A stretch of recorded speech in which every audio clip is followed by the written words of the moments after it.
Okay, part 2 of lipids. We ended with talking about cis and trans fatty acids. Well, we do not store fatty acid chains in our body just as chains floating around. We anchor them to another molecule. That would be this molecule, a glycerol. And when we have a fatty acid anchored to a glycerol, we call it a glyceride. So we store fats in our body as glycerides. And so you can have your hydrocarbon tail, your fatty acid, and it will bind through a condensation reaction to attach to this glyceride.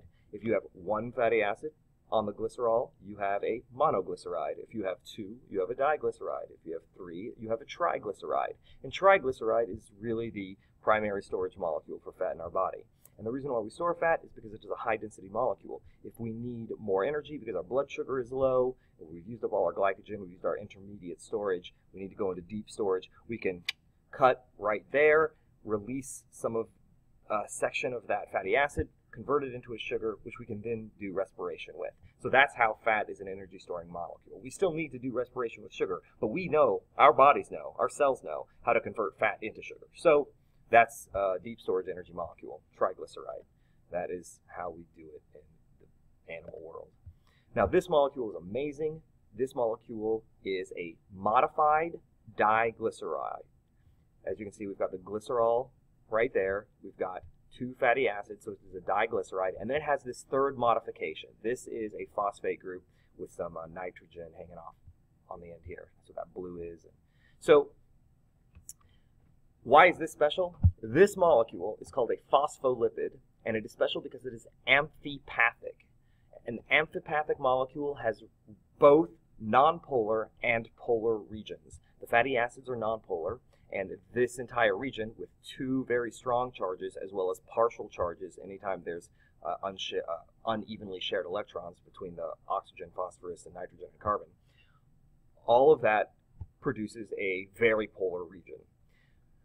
So we have the space-filling model here, and then here we have an abstract representation where we have the, well, they're all abstract representations, but we have the phosphate head, the polar phosphate head, and the fatty acid tail. So why is this molecule amazing? This molecule is amazing because of the unique qualities of the polar and nonpolar regions. When you aggregate them, they arrange themselves like this, and they do this automatically. We don't have to push them in place. We don't have to have enzymes to sort them.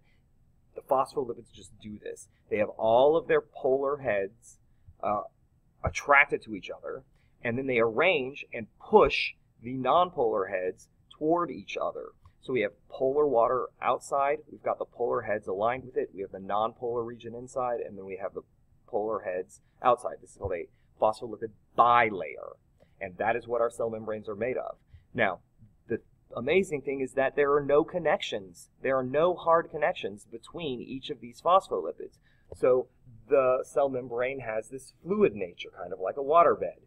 If you push down over here, the hydrophobic and hydrophilic interactions do sort of cause the phosphate heads to stay near each other, and they cause the tails to stay near each other, but they're not, it's not a hard structure at all. It's very fluid. In fact, there's the idea that describes how it behaves is the fluid mosaic model. We're going to discuss more about that when we get into particular cell stuff later, but this is possible because of the interactions between polar and nonpolar regions of a phospholipid. So very important way to use fatty acids. These fatty acid tails are very important here. And that is it for fatty acids. The second category that we mentioned way back were sterols, and this is what the sterol structure looks like. It is primarily a series of linked rings, linked carbon rings, and just like fatty acids, they are all carbon with just a dash of oxygen. This has only one for all of the carbon in this molecule. And sterols are primarily used for two reasons. They can make molecules like cholesterol, which provide structure and stability for the cell membrane. It provides an anchor in some places for other molecules to attach to, and to provide some stability so that it doesn't become so fluid that it falls apart. So it's a little bit of a cell membrane anchor. And the second thing we do with sterols are make steroids, and steroids promote the production of very specific proteins. So If you need a very specific protein made, you would need a steroid that can promote that, and those are sterols are sort of the beginning material to make those steroids. So that's it for sterols. Very small thing to say. Linked rings, cholesterol is a cell membrane anchor, and sterols are used to make steroids. So fatty acids are the big ones, and sterols are also very important, but not a lot to say about it. I hope this helps. Struggle well.